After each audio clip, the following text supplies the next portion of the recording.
Preach my gospel is inspired.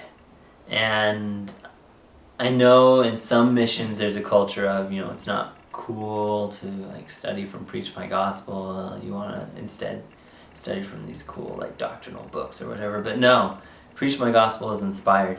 And the best thing about Preach My Gospel is it simplifies, complex church stuff into language people can understand. In South Africa, English is the universal language, but it is everybody's second language. So you have to teach very simply so that people can understand what you're saying. And trying to make it so that the lessons of the gospel can be understood by a 5-year-old is a good exercise. And it's a good exercise anyways. Like, you don't want to confuse anybody, whether they're children who are listening to your lesson or teenagers or even adults. You want to make it so that it's very simple to understand what we're all about. And so that's key, breaking down missionary lessons so that they're very simple.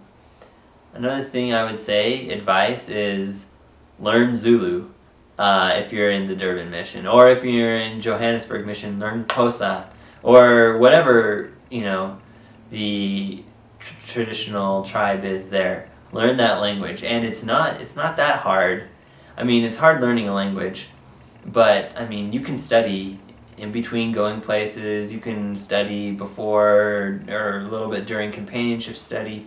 You can find tons of opportunities to learn the language. And the missionaries who took the time so that they could speak conversational Zulu, they were able to open so many more people into just having a good conversation with them and learning about who they are and explaining what they did.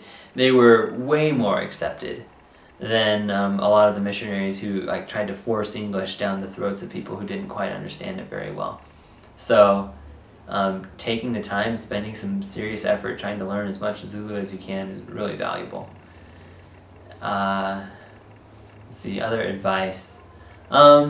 Just don't be afraid to just leave your Americanness behind and just leave it in the dust. And that's kind of hard to describe until you're actually out there. But if people are having fun doing South African thing, jump in there.